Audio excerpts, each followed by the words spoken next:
That opening was done with the Phantom VEO, which we rented from AbelCine, and we actually recorded that while recording one of our sound packs. Both of those things we're gonna look at today, how we did the high-speed slow motion and how we recorded our new pack. But before we get to that, happy Thanksgiving, my lovely people. I hope by the time that you watch this, you're either smelling the coming deliciousness or have recently filled your body with delightful cookings. If you celebrate, that is. If you don't, then hey, how's it going? Hey ho! But today is Thanksgiving, which means tomorrow is Black Friday. And if you're looking for filmmaker goodies, we have 70% off all our existing products and 40% off the brand new products that we have, which are all coming out tomorrow, like Writing 201 class with Seth Worley, our new Western sound effects pack, our cinematic LUTs V2, our blockbuster scores pack, which is the first pack that has been composed by me, Hits and Risers V2, and our sound designer tools, which we're taking a look at how we made today. This pack is over 600 sounds that you can use for all kinds of design. For instance, my track Blades from my blockbuster scores pack was made using only these sounds. So there's really no end to what you could do with well-recorded and unique sounds like these. And again, we are gonna get into how we did all that high-speed slow motion, but first let's talk about how we made these sounds. To get them, we rented out this large, amazing sounding space at MPS Studios. We brought along all kinds of things to make as many interesting sounds as we could. And to record the coming awesome, I used 8 mics in total, 2 Rode NT5s as close stereo mics on either side at similar distances, then 2 NTG3s, again as a stereo split on either side of the room, but these were further out to get a lot more of the room. Then I had 2 NT1s really grabbing that room sound, so the tails from the sound, and I had these as far out as I could get them, one in the front and one in the back. Then another NTG3 from a top perspective and a Shure SM48 that I would keep very close to the sounds because why not? Then all of this was being fed to my Zoom F8, which I am still in love with. With the Zoom F8, I was able to connect to an iPad app to control everything right from there, including naming my takes as we went to make post life a whole lot easier. But now with all our gear set up, it was time to make noise.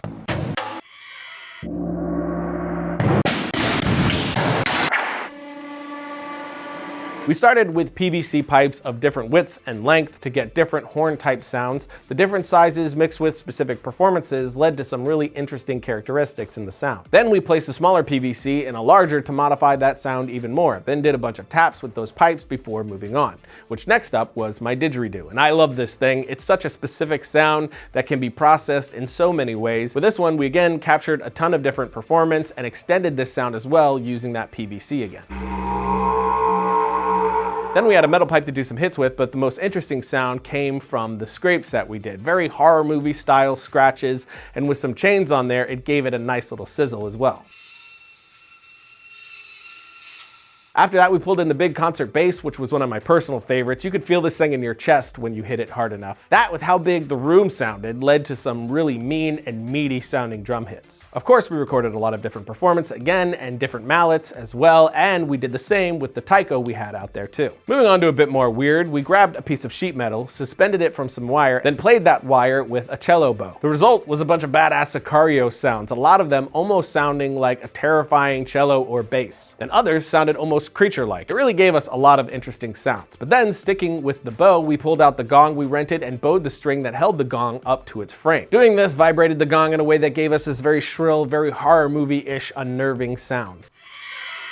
Then, of course, we got a ton of gong hits as well. These are incredibly cool sounding when reversed, really great for creating risers. But we had plenty more to do, like smashing metal cans, pulling metal chairs across the floor, using a car part as a bell, and shaking the crap out of some sheet metal. But my favorite thing of the bunch was this water phone. This thing is absolutely amazing. It feels very sci-fi in a lot of ways, but again, it's a sound with a lot of character that can be turned into a ton of different things. One of the coolest discoveries with this one was putting the mic down the handle. How this works is you fill the tank up with a bit of water, then you bow or strike parts of the instrument for the sounds. But once I put the mic in the middle that leads to that tank of water, we got this amazingly low rumble. Just pure bassy goodness. I immediately had visions of a massive spaceship in my head. But after all that, it was time to break some stuff, all of which was recorded in high speed, slow motion, like we showed before. And I know you guys are probably wondering what the music from that section is from, and we got that from APM Music. We talk about them a lot on the show. It's my main spot for all my music needs for the show. They have basically everything you could possibly want,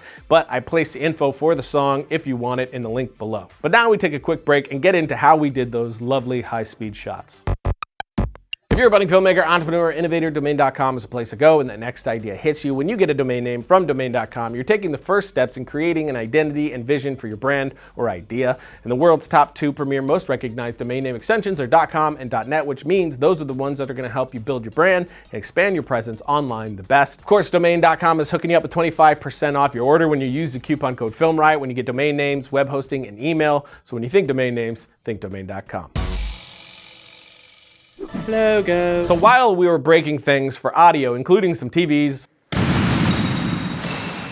lamps, and so on, we decided to get all of that in slow motion to use later for promos and such.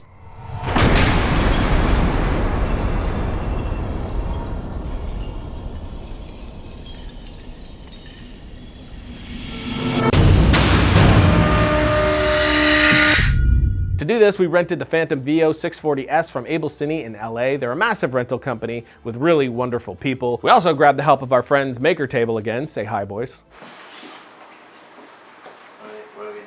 Waiting. Oh, just waiting.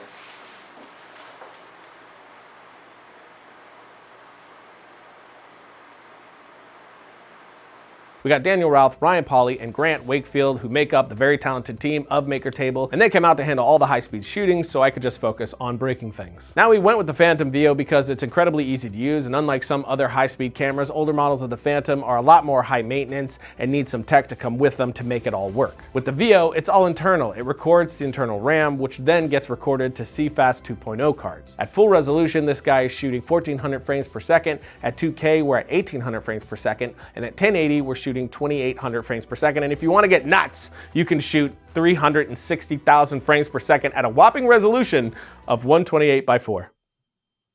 Yeah, it's like an avatar. With the maximum RAM configuration of 72 gigs at 1400 frames per second, the VEO 640 records 9 real-time seconds. Of course, at that speed, 9 seconds is going to play back a lot longer, I think in the area of 8 minutes. A really cool feature on this one is the auto trigger. It brings up a box in the center, and if any movement happens inside that box, it triggers the record button. So if you're doing explosions or car crashes or the like, you can set it and leave it and it will trigger itself. To use this normally, you're going to click the trigger, which brings you to live mode, and this is going to continuously capture until you trigger again, which you will do right after the action has happened and is called post-triggering. After that, it will capture the last 9 real-time seconds before you triggered. Then you can trim that down using in and out points, so you're only saving what you actually need, since we're going to be saving all this to the CFast card and we don't want to fill that up too soon. Other than that, make sure you black balance before you start shooting to clean up any noise, and keep your shutter high to eliminate motion blur, and that's it. It really isn't scary at all. About 15 minutes with it and you're going to feel right at home. So